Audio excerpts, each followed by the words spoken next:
I'm going to say here before I round up, and I send this message to everyone. Mr. Peter Obi will not walk alone. If there's one person remaining, Aisha Yesufu, the same way I vowed in my room 12 years ago that I was going to give Nigeria 40 more years if God gives me those years, it's the same way I say to you today, Mr. Peter Obi is not walking alone. I came in here following him, working with him. I will continue to go until we get that Nigeria that is possible. And I know we can. ADC! Right. ADC! Right. ADC!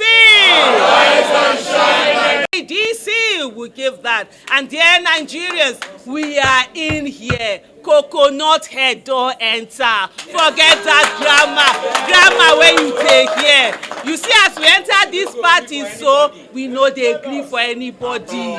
We must get that good governance, accountability, and transparency. Thank you, thank you, thank you.